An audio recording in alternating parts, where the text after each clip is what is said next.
everyone, and welcome to No Off Season, presented by Amazon Business. I'm Zena. I'm Sabreena Merchant. And I'm Ben Pickman. And today on the show, we are digging into a question I've been wanting to ask for a long time. Is the era of the power forward as the most important player in the league starting to come to the end? I don't know. Is there a threat to the power forward position? I don't know. We got to talk about it. Plus, we got another game for you. This time it's Sabreena's game, which means it's probably going to be really hard for me, but you got to stay tuned to see how much I struggle. Before we get into that, though, first and foremost, Ben, Sabreena, how are your weekends? Well, luckily, I'm not doing going well, through this insane heat wave that Ben is.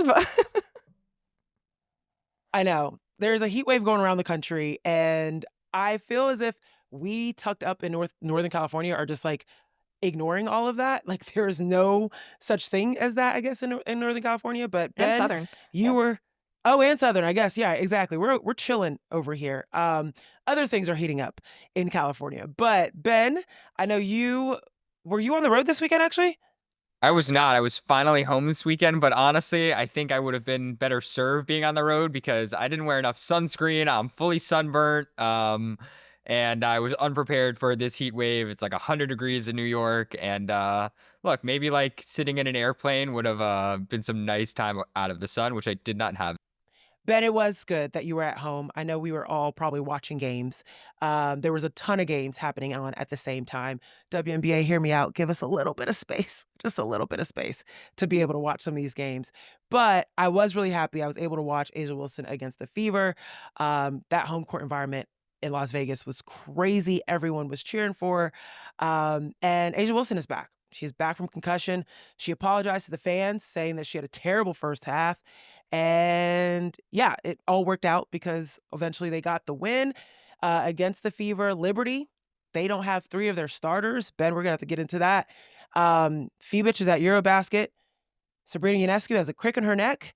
And Jonquel Jones is out for a month with an ankle injury, at least for a month. And they fell to the Storm. And then the Valkyries, they continue their streak. I mean, my second half was kind of boring watching them go up against Connecticut Sun. They beat them by more than 20 points. So I know, Ben, you were at home cooking in the heat. But what was the most defining moment of this weekend's games? And for me, if we want to look at defining stretches, it is how the Las Vegas Aces closed their game against the Indiana Fever over the weekend. They outscore Indiana 31-20 in the fourth quarter, end up winning that game by 8. And every game right now for the Aces just feels super, super important as this team really does look to figure themselves out in this kind of post back-to-back title era. I mean, we've seen some low points, some big, blowout losses. We've seen them fight back against the Dallas Wings. And now I think they're kind of trying to figure themselves out and find some steadying, presence amid like what has been kind of a topsy-turvy season. And for me, for as great as A'ja Wilson has been, she scores 24 points in their win over Indy. The player I wanted to spotlight is really Aaliyah Nye, who was their second round pick in this past year's draft. She was 13 overall, and she has really emerged as the most important bench player and one of the 5 most important players of the Las Vegas Aces team. She has been their most used bench player in terms of minutes over the last 7 games. In every one of those 7 games, she's played the most minutes. And what we have really seen of late, too, is the Aces are just much better with her on the floor than they are with Kiah Stokes. And the big reason why Aaliyah just provides them with a huge shooting boost. It starts there. I mean, she was a 42% three-point shooter at Alabama last year. She is still a 42% three-point shooter, I should say, on spot-up attempts with the Aces this year. So the same in college and right now in the pros. Currently, the Aces, they're minus 0.7. When you have Kiah Stokes and their other 4 kind of stars in the lineup, when you put Nye in for Stokes, they have a plus 20 net rating. I think it kind of is as simple as that. Nye provides them with a huge shooting boost, just catch and shoot ability. She's also a pretty active defender who, is still learning and adjusting to the W, but, has proven she can defend on the pro level so far, and they're just much better with her on the floor. And I would just look to see them run that lineup out more and more, especially in crunch times, which we now see Aaliyah Nye playing, fourth quarters, late in the fourth quarter in a way that we didn't at the start of the season. I had an off the record conversation with a game announcer talking about Aaliyah Nye and just how good she is, and particularly she's WNBA size, right? You want a bigger frame, somebody that can go out there and battle with some of these, these vets. But particularly, she's also adjusted well. You just mentioned this. Like she comes in and she can be in a late game situation that's got a lot of high stakes around it or pressure around it, and keep her poise, keep her composure. I love the fact that one, she played 27 minutes against that in that game against the Fever.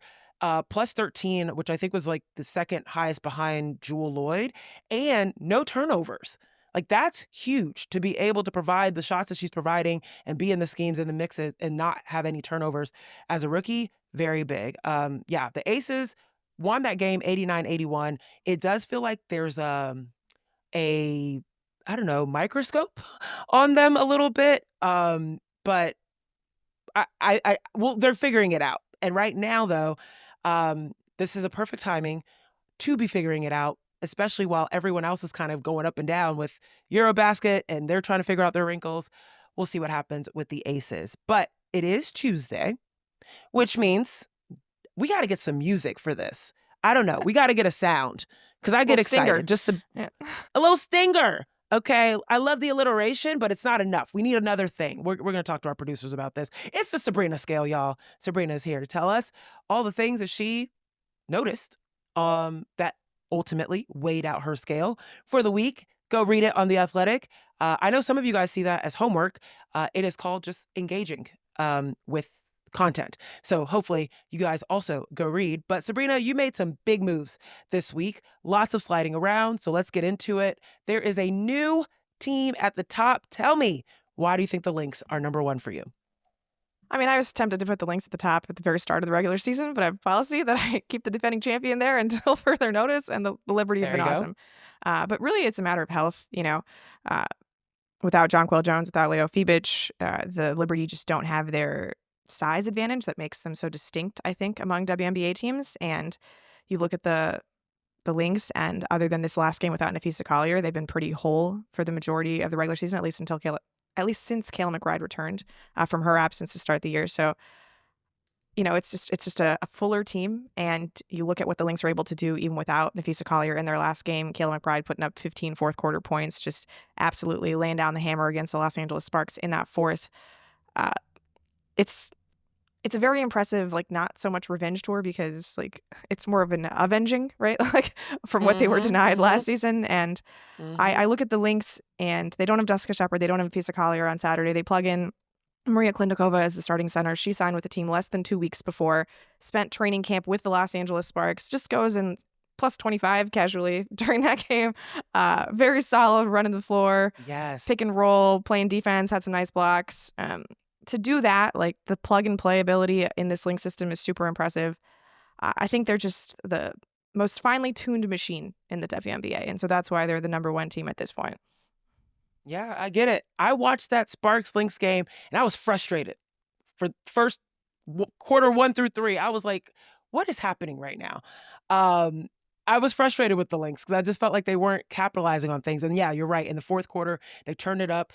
Maria Klindikova, if you don't know her, know her. She was on the boards. She was getting put back. She was doing a lot of work for the Lynx. But I love Cheryl Reeve leaning in. Diamond Miller, if you watch that game back at the end of the third quarter, it was Diamond Miller that offered that spark. And it's been really cool to see her comeback game from her injury as well. And so you're talking about health, but health leans into depth, right? And you saw against the Sparks, yeah, the Lynx are deep and they've got bodies. And it's really cool to see Cheryl Reeve also trust her new bodies, including Diamond Miller and Alyssa Peely, and now Maria Klindikova.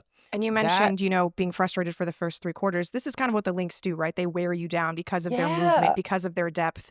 Maybe it looks even for the first 3 quarters, but that's just kind of like a rope-a-dope. They know they have you exactly where they want you. They have the best fourth quarter net rating in the W by a very large margin. It's about plus 24 per 100 possessions. So they're just blitzing teams down the end. Like, they can sort of lull you into false sense of security and then know that they have this thing wrapped up in the fourth quarter. Okay. You're absolutely right. And I don't think I picked up on that until you just mentioned it. They are always in the game. They did this with Dallas. I was like, what's going on? Why is this game so close? And then boom, fourth quarter, blow it open. I noticed you saw that I noticed Fever slid down a little bit. What's happening there? What do you see there? Honestly, it's just a matter of they're playing on the road versus at home right now. They're very good at Cambridge. Caitlin Clark is very good at Cambridge, shooting about 45% on her three-pointers at home versus, I think, 6% on the road, 1 out of 22. Maybe that's even less than 6%. I got to do my math in my head. But it's been a very bad shooting season for Caitlin Clark away from home. And considering Indiana is not the stoutest defensive team in the world, do not be fooled by that defensive rating ranking. It is mostly propped up by 2 games against the Chicago Sky. Otherwise, they are not a very good defensive team. They need their offense to travel, and it has not. And that has led them to these just come from ahead losses against both the Valkyries and the Aces on this most recent road trip, which continues. And so it's a point of concern if the Fever can't figure out how to turn this around, especially because they're a little bit shorthanded too. You know, they're missing Damaris Dantas for the AmeriCup. Dewana Bonner is still away for personal reasons. So they're a little thinner than you might have expected for a team that supposedly added up so much depth during the offseason. They're smaller. They're not rebounding the ball particularly well. And it looks great when like the crowd's behind them and the momentum is going at home. And then the minute some adversity hits, like you looked at that Aces game, the Aces take the lead early in the fourth quarter, right on that Aaliyah Nye three-pointer, actually, incidentally. And they just never got back in the game, right? They never lost the lead afterwards. There's just a lack of punch, so to speak. So I don't know. That's why the Fever ended up taking, I think, the biggest fall in this week's rankings. And I think that was what was so interesting. Like the Aces have been said to not have that punch throughout this season. And so to see them close that game like that was really, really interesting. All right, Indiana fan base, you got to rock with your team through the adversity. Let's see how this works while they're on the road. You still got to rock with them. What else is on our mind for this week? Ben, did you watch that Dallas Mystics game? It was a crazy ending at the end of that game, for sure. Okay, what were your thoughts? Sonia Citron, 27 points. Like, in my mind, I was picking her up similar to how Kiki Iriathan picked her up. Unbelievable performance. But it was back and forth between these two teams. Of course, Arike Gubawale, Paige Beckers, they were phenomenal. What did you see out there? I mean, my first thought is, what is Maisha Hines-Allen doing on that final possession that Sonia Citron gets the 3 off? Because there was no one even in the area code, in the zip code. Like, at all. Credit to Sonia Citron for making a game-winning 3 basically with 12 seconds to go, we should say. She scores 27 points. An awesome game for her as she puts, continues to string together a really good start to the season. But, there was no one even close to her on that final possession. It was super open. What was impressive about her offensive game was just the variety of ways she scored the basketball, right? Sometimes it is catch and shoot threes like she does on the game-winning possession. Sometimes it's getting out and running in transition and, having tough finishes. Sometimes it's on these kind of curls that they run her through inside the arc, these short curls around the elbow where we see her curling off screens and she'll finish there. Sometimes there was a little bit of scoring off the dribble as well that was kind of mixed into her repertoire there.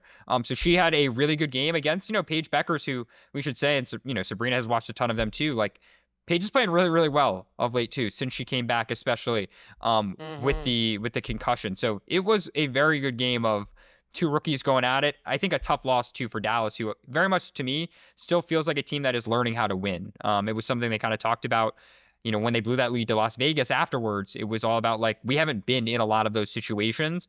Over the weekend when they play Washington, another scenario of them playing in a close game and they again, don't come away with it. They're still learning how to win these close games. It seems pretty clear. Yeah, Mystics pull away 91-88 in overtime.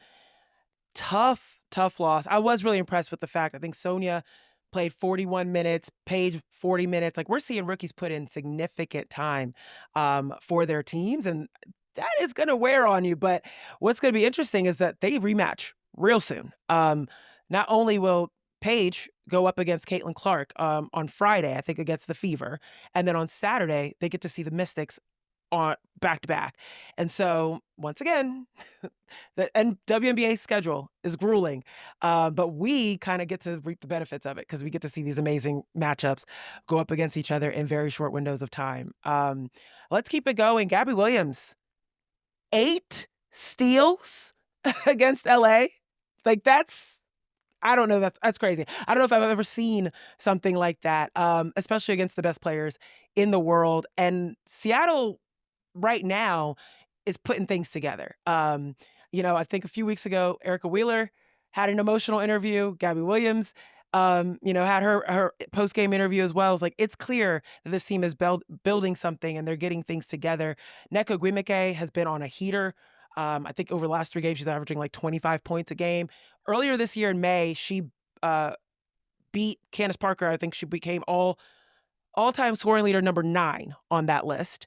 And now she's moved up to number 9 on the all-time rebounding list, beating Tina Thompson. She's now at 3,071 rebounds. Sabreena, Skylar Diggins said Nneka Ogwumike is one of the most disrespected MVPs in league history.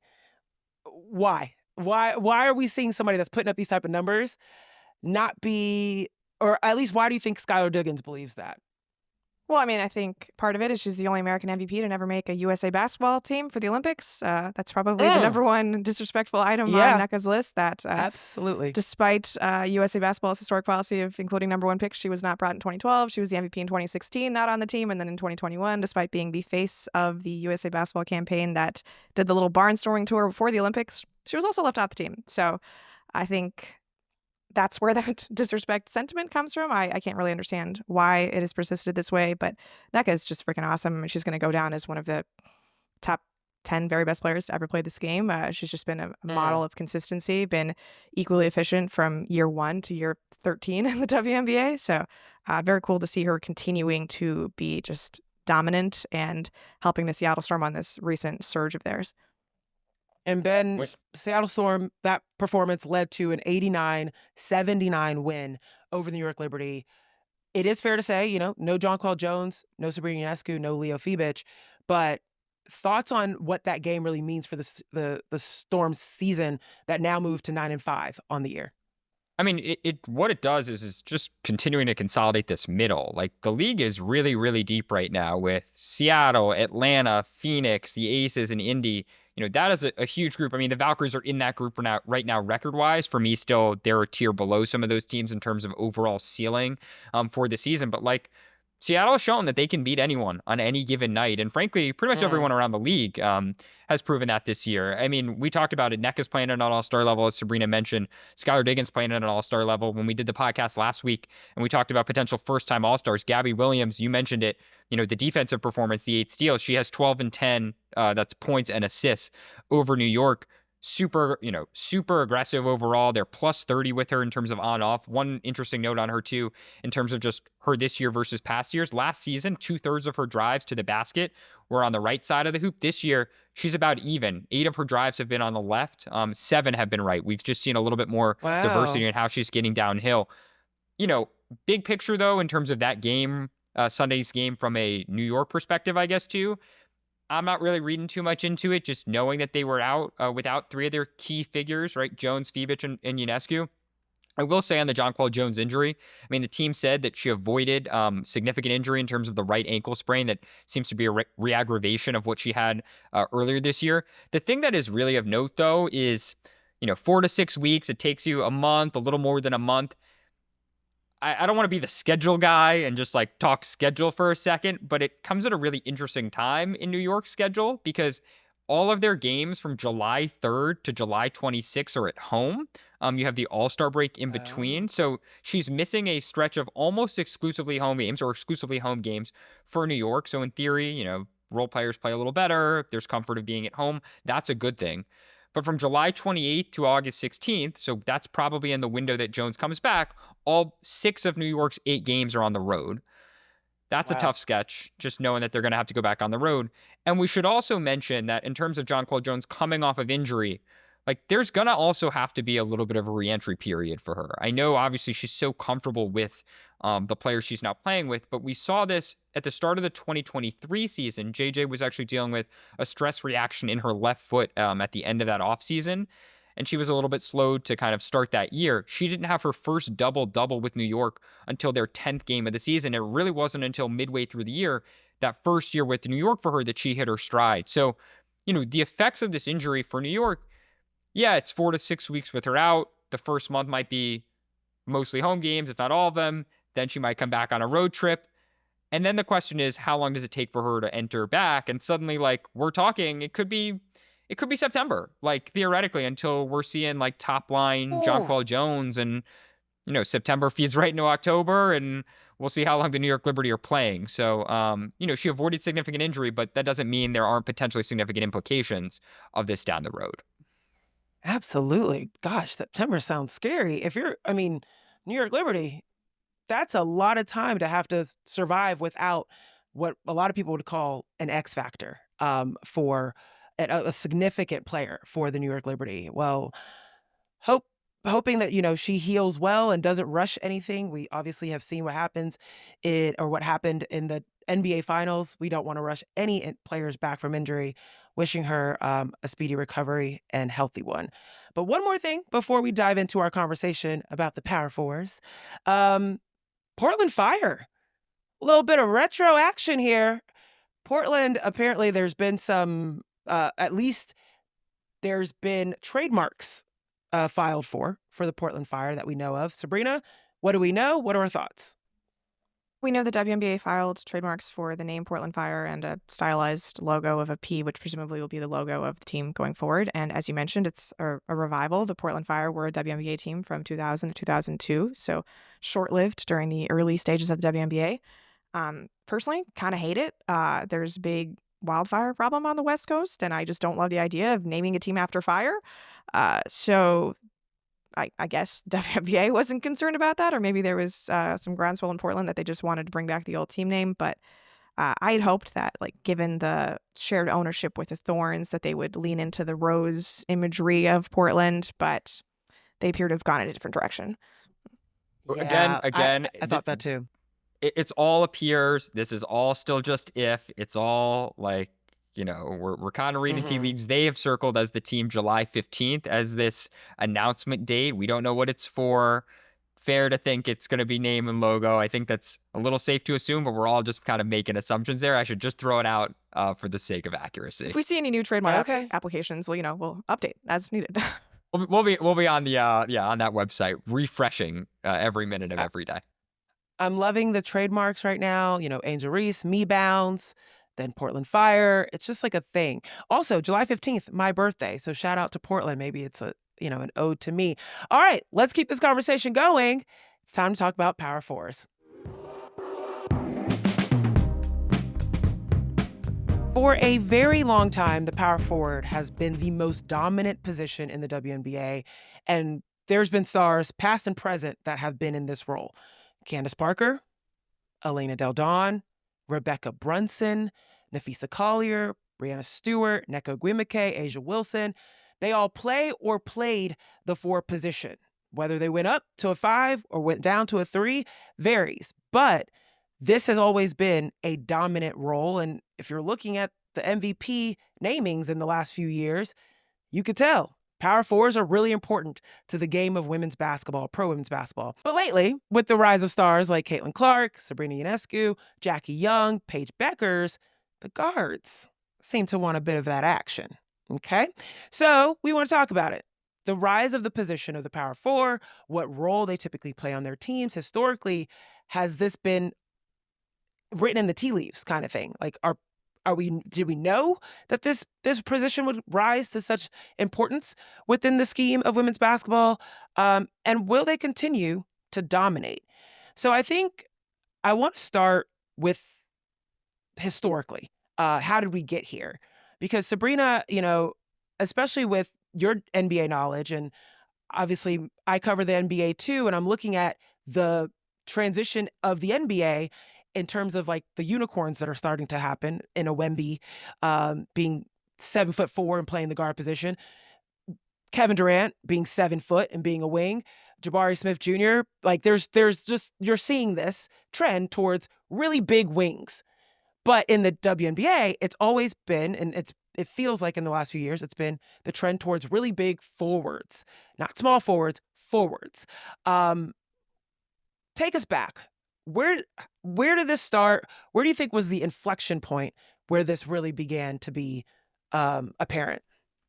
Well, I'm not sure it's always been the case that power forwards have been the best position in the WNBA. You look back at the Houston Comets dynasty that led off the first 4 titles in WNBA history, and that was a team led by Cheryl Swoops and Cynthia Cooper, who were both guards, maybe wings. And even the New York Liberty teams that they went up against, you've got Teaspoon as one of the best players on those Mhm. teams. Uh, so it's not like the power forward has just number one, like day one of WNBA history has been the position that everybody wanted. Uh, but then you look sort of like at the next decade, you've got like Lauren Jackson and Lisa Leslie winning MVPs. There are more centers. I think to me, I sort of identify when Candace Parker came into the league in 2008 as, oh, okay, she can kind of do everything, and we need to find somebody to stop her. And I look sort of from Mm. that point on, and that to me is like when you start to see all those names you mentioned, right? The Elena Deladons, Nneka Ogwumike, you think about like Satu Sabli has been really good of late. She's sort of a power forward. Alyssa Thomas is one of the preeminent power forwards in this league. Jonquel Jones, even when she won MVP, that was the year she was playing next to Bree Jones, who was a nominal center. So you would consider JJ the power forward on that team. Uh, I think in the last, like, in the Candace Parker era, I would say the WNBA is where I've really noticed that power forwards have taken on an extra level of prominence. And maybe it's because, you mentioned the NBA comparison. That role was sort of siloed. Like they turned into like stretch fours or like had very specific roles thrust upon them. Whereas Candace can do everything, right? She's playmaking. She's a great defender. She can run the offense. She can do the traditional back to basket post up stuff. And when you look at power forwards in the W, they are not only the best position in the WNBA, I think they're the most versatile position in the WNBA as well. I'm happy you brought that up because I want to talk a little bit more about what power forwards have done, most recently in this game in terms of changing it, Ben. There's a lot of talk around point forwards, right? They're becoming basically the quarterbacks of these teams in the way that point guards are typically. What would you say are the biggest elements of the game that point forwards change, impact, offer to the game? Yeah, I mean, it is that versatility. And for some of the really elite fours that Sabreena threw out, like so much of the offense that teams runs through that player, right? So they are potentially bringing the ball up. If not, they are making key decisions in terms of where the basketball goes. Are they passing off? Are they finding players, guards, or other wings cutting to the basket? Are they stagger screening away and then are they popping for threes? Are they, rebounding and pushing in transition? Just the basketball ends up finding them in their hands, and that versatility is on full display. What's really interesting, and I actually asked Nate Tibbetts about this last week, as Phoenix was getting ready to play New York, was to talk to those people because Nate Tibbetts comes from the NBA background. He had been an assistant with the Orlando Magic and the Portland Trailblazers. Their general manager is Nikki Wren. He had been with the Golden State Warriors front office before he ended up getting the Phoenix job. And what Nate said was that when Nate and Nick kind of took over and they came in at around the same time, when they came into the league, they were kind of told that you kind of need one of these elite fours, one of these really versatile fours to have success in the WNBA Mm. because so many of the teams that have, had great success over these past couple years have had that kind of position. What Phoenix did last year, though, if you look at their team, they were basically playing twos and threes as their fours. They were playing Sophie Cunningham up. They were playing Beck Allen. Like they didn't have one of these versatile fours. And what Phoenix went out and did this past offseason is they acquired two of the, 6 or 7 elite forwards that we're talking about, right? And Satu Sabli and Alyssa Thomas. So again, if you look at the case of the Phoenix Mercury, right?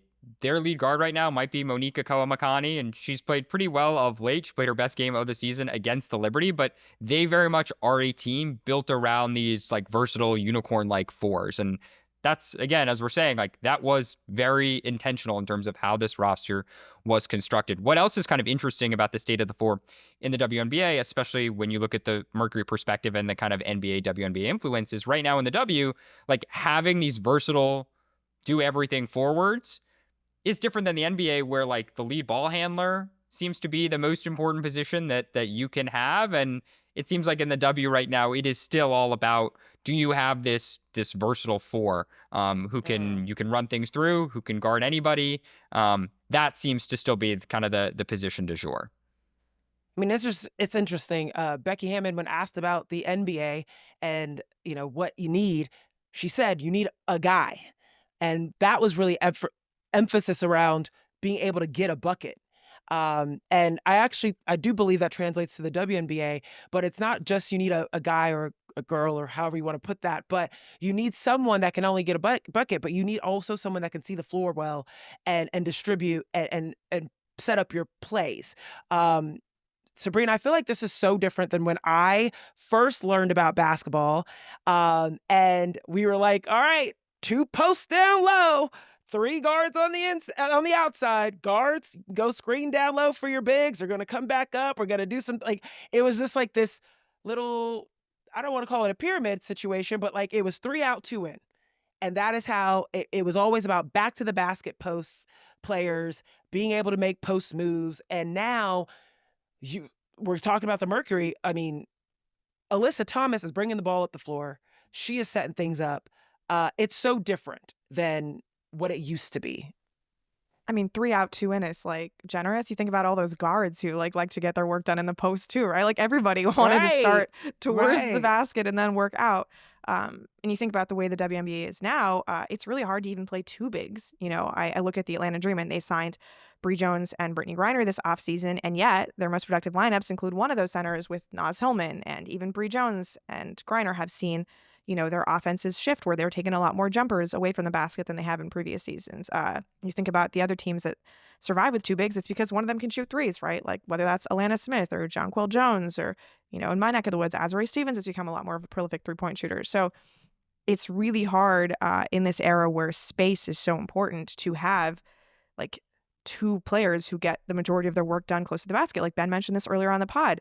A lineup with 4 Olympians in Las Vegas plus Kia Stokes isn't even a positive lineup because Kia Stokes and Asia Wilson like to operate the same areas close to the basket. So, you know, you've seen those spacing principles like translate where you've got to have like 4 out, 1 in, but that hasn't changed the fact that like the position of the power forward is still super important in terms of like they're the ones who oftentimes run the offense or, you know, bringing the ball up on trails and like most important defensive player. Like it's to me, it seems so hard to even like build a roster without one of those because you think every night like, oh crap, like I got to guard Nneka, I got to guard Dearica, I got to guard Asia. Like who is supposed to do these things?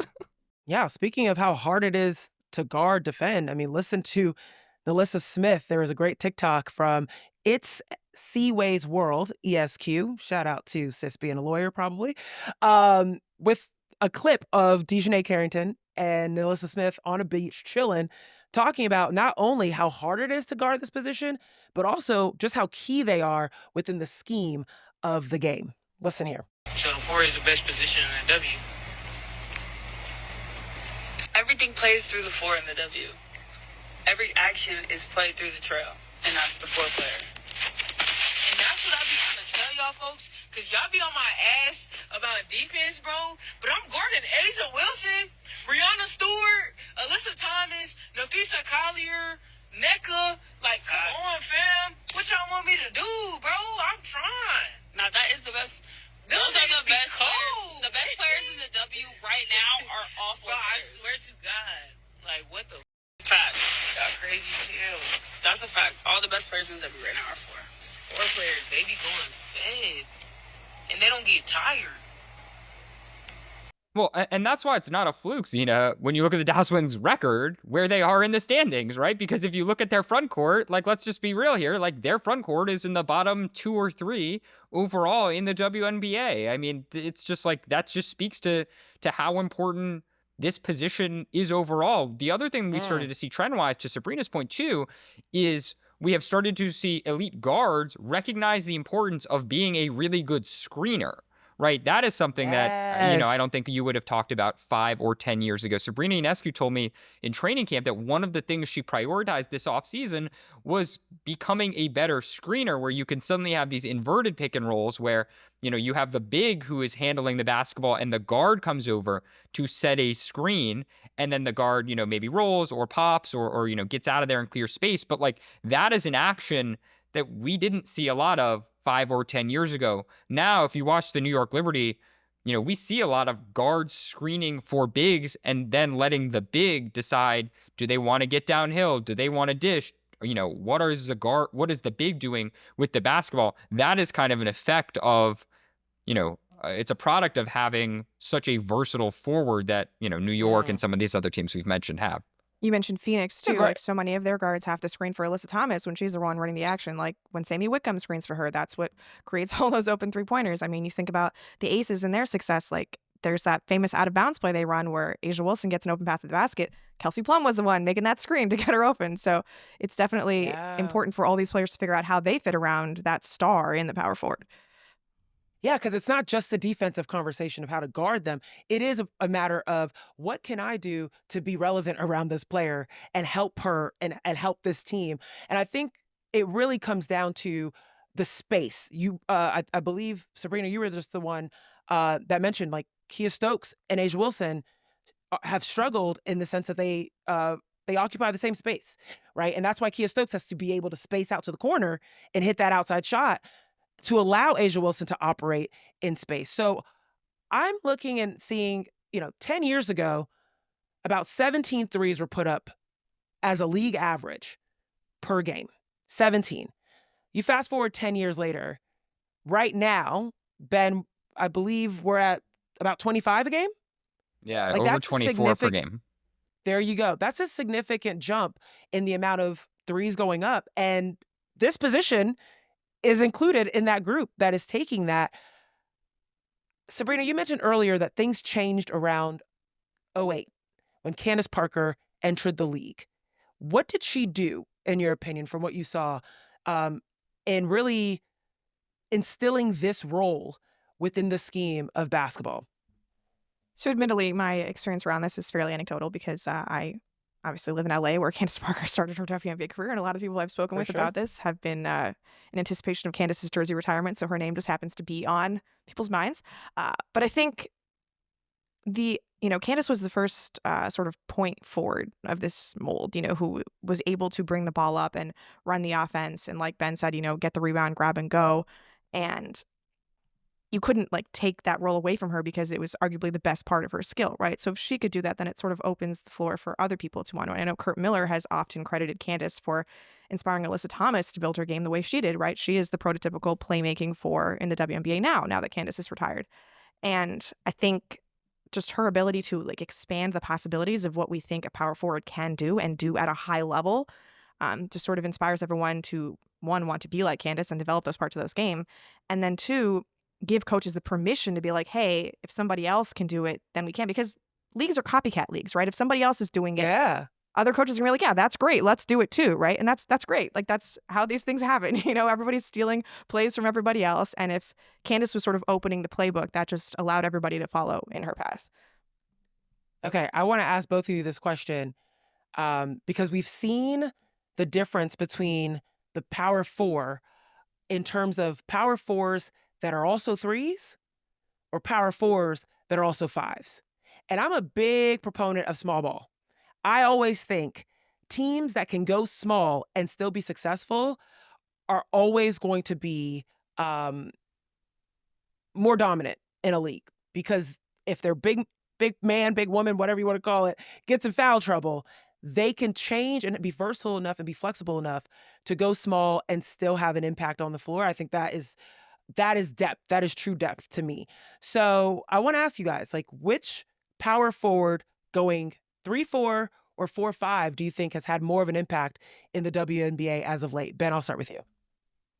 I mean, I think it's having some of these fours who can also play the five. So you can just play, four wings or guards around the big, because then you're suddenly playing, like in the case of the Aces that we're talking about here, Asia Wilson, who is your most dominant player in the league, is playing against, with all these all-stars plus a shooter. And it's just pick your poison about who do you guard. So if your best player is able to do that, it is such an advantage right now for teams in the WNBA. The other thing I would say, though, too, like we should mention Fee, I think, a little bit more, because one of the things she is Absolutely. proving, too, like there is still room to be an effective player as a big around the basket and in the mid-range. Like one of the things that makes her so special is that in this era of pace and space, in this era where, we're talking about the importance of a four being able to slide up and be kind of your biggest player on the floor, her mid-range jumpers on offense, her post game is some of the most unguardable, skill shot in the sport right now. And that is like, a huge credit to her And it's one of the distinguishing factors in her game and in Minnesota's overall offense is that, like, you know, like she's such a unicorn because she can do that. And that is such an advantage for what she can do. And as a result, what Minnesota can do. I was going to say, like, Fee's emergence is kind of one of the reasons why I think the 3-4 is so important, because Fee came into the league and people weren't sure if she was capable of being a 4 because she's a little bit smaller than your traditional power forward. And, her ability to have these wing skills, while also guarding the position of the 4 and being so effective in that real estate right around the basket. Let's not forget that she's still shooting 42% on threes. Like, this is a woman who can do everything. I think it's really like, what allows you to like play more wings and more players who can space the floor if you have that sort of combo forward who can toggle between both those positions. And I think Stewie is sort of like the progenitor of that position, where she came into the league as a 3. She wins her first 2 titles in Seattle next to 2 other bigs, right? She's playing the small forward. And all of a sudden later in her career, she just evolves into a different position altogether, right? And now is playing as, next to 1 big in Jonquel Jones, or, whoever the center happens to be for New York in that particular configuration. But I think as the league just gets more and more skilled, and you want to have more players with like more athleticism and more range and, more ball skills on the court, it helps to have like those combo forwards who can play either of those, because I think it just gives you more versatility in terms of like, you don't have to play a traditional center back to basket all the time, like 2 of those next to them, Yeah. And I also think it's interesting because this conversation could change based on, are we talking about offense or are we talking about defense, right? Especially with the 3-4, it's like being able to switch 1 through 4, switch 1 through 5 really in this league. But that is becoming one of the reasons why the 3-4 might be, more dominant on defense. But again, that 4-5 position, as you mentioned, Ben, being able to just pick your poison of having shooters, ball handlers, spacers, anyone that is out there that can, provide you some sort of boon on offense or boost on offense is great. Okay. I want to ask you guys, before we get into the threat to this position or potential threat to this position, what do you think is the most efficient skill of a power 4? Because as you guys were talking about Fee, I'm immediately imagining that turnaround jumper. Oh, or the up and under move, right? And I also, as I think about that, I think about Asia Wilson's turnaround jumper, and I think about Breanna Stewart's turnaround jumper. And then I'm like, oh, but then the midi, and I'm thinking about Nneka Ogwumike's ability to post up or step out for the midi. And I'm thinking about all of these players that had so much in their bag, offensively at least. And then they're blocking games, right? They're just ridiculous swatters. What is the most important skill you think that a power forward had? Obviously, this is opinion. So what are your thoughts? A lot of different potential options here. I still think this is a league where the best offenses tend to win championships. So if you're going to be one of the best offenses, you need to be efficient in the most important real estate on the court, and that is around the basket. So I think a player who is able to effectively score, regardless of double teams, regardless of what defensive coverages are, like get their shots and score at a high rate in the restricted area, to me, that is the most important thing. Like it. And that was big in the finals. We saw that be a huge factor, scoring in the paint. Ben, what about you? I was just going to say on the defensive end, I mean, I think the rim protection that, having one of these forwards can provide is really important. But also what we have seen too is having the big be able to switch out and guard guards is especially important right now. And I think it is one of the things, and when you look at Breanna Stewart as a little bit of a unicorn, like she guarded Caitlin Clark throughout the entirety of the 4th quarter of their most recent game and was very, very effective. And so having a big who can really just run all over the court, they can switch based on position when it requires it, they can trap when they need to, they can soft hedge, they can blitz, like they can play any number of different coverages and do it really well. Like that is really, again, all we're talking about here is when you have an elite player who can do a lot of things, it's an amazing luxury. That's one of the other theses. It's like no duh in this conversation. Like if you have one of these, 6-7 bigs who can do it all, like you're at an advantage. But like that holds true, that having one of these players who can be so versatile on that end of the floor, we've seen it, is such a luxury on the defensive end too. I know we've talked a lot about offense and what they can bring, but that can't be overstated enough either. Yeah, I absolutely agree with both. That's why I asked you guys. You guys are so smart, seeing both sides of the ball. I really think that ability to switch on defense is so important and not be a liability. not be exposed when you're out on the perimeter. I think that is so big. And again, I think a fee and just that stupidly long wingspan, just being a terror out on the perimeter just as much as she is in the post. Now, before we close this out, we've seen that the point guards, I think they got something to say about this. Of course, Caitlin Clark right now, I believe, might still be second in MVP odds. We saw that, she was in the top 5 last year in terms of final votes. Paige Beckers is looking good. Jackie Young has done phenomenal things, not only just in the WNBA, but of course we saw her impact in the Olympics. Like, we're seeing the guards have something to say and want to raise their hand and be like, yo, we might not be that tall, but we're still important. When you think about this role of the power forward, what would be, you would say, like in terms of positions, the biggest threat, potential threat to the power forwards dominating the MVP conversation?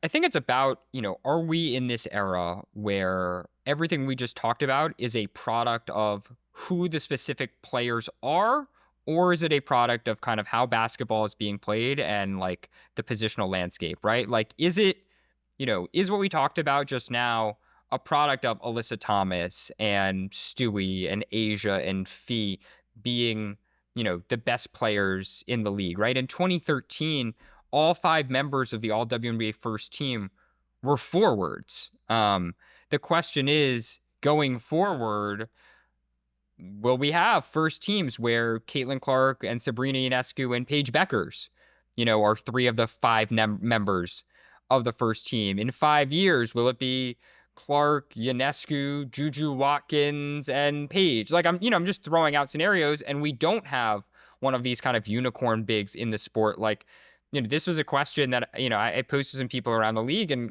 Carl Smesko, the coach of the Dream, an interesting test case because they've kind of relied on these double bigs a lot this year with 2 centers over having one of these like unicorn forwards. He basically was like, yeah, I think that's a realistic possibility that just like things will shift as the makeup of the WNBA shifts. Another interesting name to consider going forward is like Lauren Betts, for instance. She could very well be the top pick in next year's draft. She is, at least as of now, a pretty traditional 5, right? We'll see how much she's going to step out and shoot threes this year alongside her sister, who is also like 6'4", 6'5". But like, she's much more traditional as a 5. But what happens if she is one of the most dominant players in the league going forward? Like, I do think a lot of this, frankly, is a product of just who is in the league at this moment in time and what is their skill set overall. I think we have enough young, dominant power forwards to sustain for a little while here. Like Napheesa Collier was in the 2019 draft. Satu Sabali was in the 2020 draft. Another one of those combo 3 forwards who's been exceptional. I think you look at the teams that have struggled to meet expectations this year. Part of it is the Aces because they don't have a second forward to complement Asia Wilson. Part of it is the Indiana Fever because they are too small. They don't really have a power forward who's played particularly well this season. They're just sort of masquerading like Sophie Cunningham at that spot, or, because Natasha Howard hasn't performed up to her expectation. I do look at the next generation of players coming in, but like Sarah Strong is in there, right? Like she could be an excellent power forward when she gets to the WNBA. Right. She already could be the best player in college basketball next season. Who knows? So Literally. I think just by virtue of having to build your teams to like, you cannot win a title without getting through Breanna Stewart, Napheesa Collier, or Asia Wilson, right? So at a certain point, like it's just, you have to figure that out first, and that inherently ends up making better power forwards to me. Like I didn't even mention Kiki Iriafen yet, right? She's been awesome as a rookie, arguably like definitely a top 3 rookie. Zena's favorite, Ben's favorite, right? I don't even know at this point. Janelle Salon is a great power forward. I think about next year's draft, Awa Pham, she's like kind of a center size, but also sort of plays like a power forward. Like there is a nice young crop of power forwards still coming through. And I think a lot of them grew up watching players like Candace and Stewie and Elena Deladon and wanting to model their games after them. So I think that pipeline could still continue. And there's so many more that you can see are developing their game right now to become better power forwards. I think of Ezzy Magbagor as she's working to get her outside shot going. I'm looking at Angel Reese trying to become more of a distributor and develop her outside shot. So you're seeing people are adapting. And, as you mentioned, it's a copycat league. People are seeing who's getting to the bag in terms of buckets, efficiency, getting wins, impacting the league in a dominant way, and it's the power forward position. So I don't know, guards. I don't know. You guys listening, you guys tell us what you think. Are the guards posing a threat to the power forward, or are the power forwards here to stay? You can't see for a Zena's while? hands, but she's just been Zena, doing yeah. the too small gesture the entire segment. I was gonna say, Zena, can you just as we wrap this, can you just describe your game for a second? We should just get our personal biases out on the table. You were a what kind of big? No. I mean, I was a power forward. However, I do think there's something to be said about how much are we talking about Juju Watkins being a 6-foot point guard, right? She's closer Like to 6'2", big guard honestly. energy, Yeah. or 6, right? Exactly. I mean, 6'3" if you really count the bun, but like literally the height is a thing. Being a big guard and being a bigger person that can handle the ball is a big thing. And what does that sound like? A power forward. All right, let's continue the conversation because Sabreena has a game for us.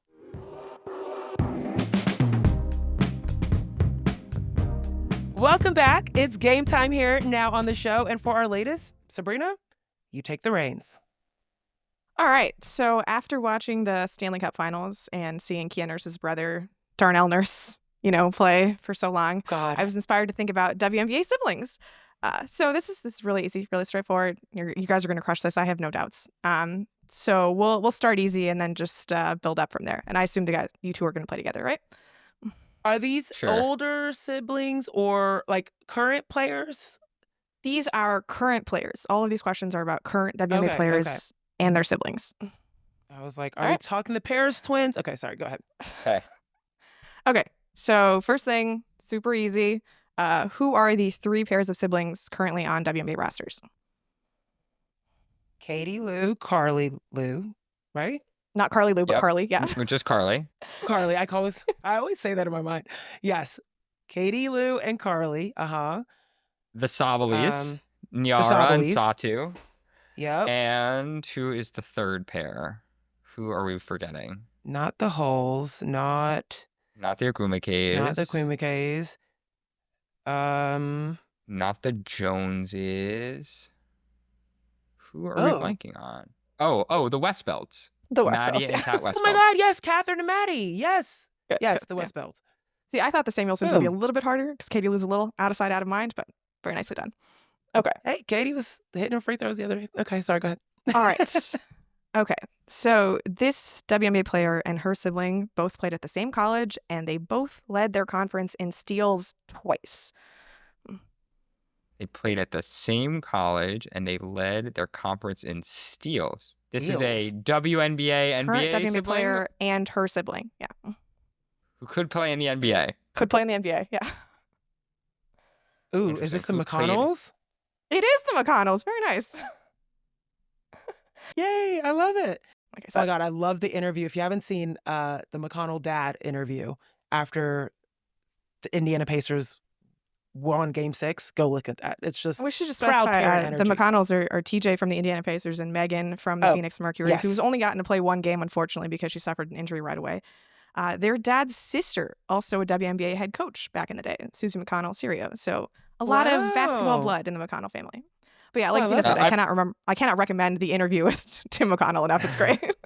It's so good. Or It's just so good. or just anything TJ McConnell related. Just put Yeah. the tape on from Agreed. Game Put the tape, 7, and Okay. you'll learn a lot. All right. These siblings, so current WNBA player, current NBA player, were the first to play their W and NBA games in the same city at the same time. This has to The be the Ogwumikes? Coffees. The Coffees is my guess. Oh.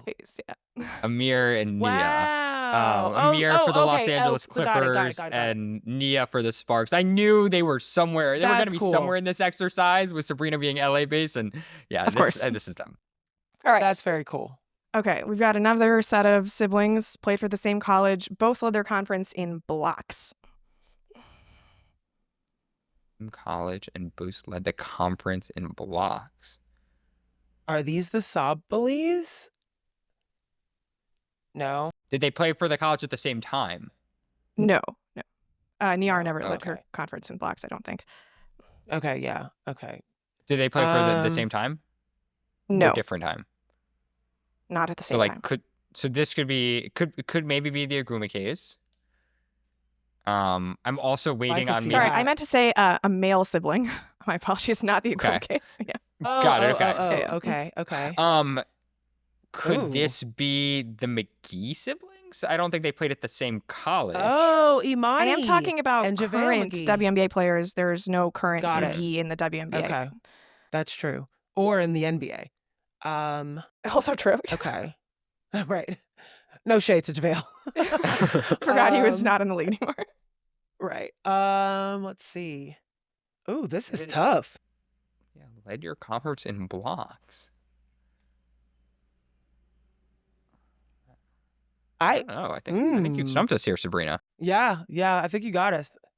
Well, this is the college that I went to. It was Elizabeth Williams and Mark Williams. Ah, of course. Oh, of course. Charlotte Hornets center Mark Williams. Yes. Part of a famous Great. veto trade Chicago earlier Sky, this yeah. year. Great call. Right. Oh my gosh, yes. And If Duke you Duke are an University LA would be the Lakers fan- college. Duke University's Look, finest. Yeah. Ben, literally there's LA Lakers and LA Clippers, everywhere, LA everywhere. all over this. Yes, okay. We started with the Nice. McConnells, all right? Fair. That was Okay. good. That was a good one. What a fun game. Thank you, Sabreena. And I think that's going to be all for today. As you all know, we drop twice a week, so join us back here on Friday.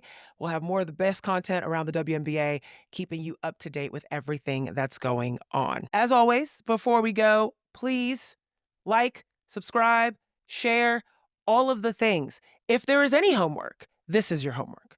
Also, go read. But definitely do this because we want to get this out to as many ears and eyes and everyone as possible. So please reach out to us, Apple Podcasts, Spotify, YouTube, our emails, our socials. We'd love to hear from you guys. And, be nice. Shout out to everyone that's nice, disagrees with us and are nice, love what we like and are nice. We love that too. Of course, head over to our partner, the Yahoo Sports Hub, for more content, sports.yahoo.com/women's-sports. On behalf of The Athletic, Ben and Sabreena, I'm Zena Kada, thanking you for listening, and we will see you next time.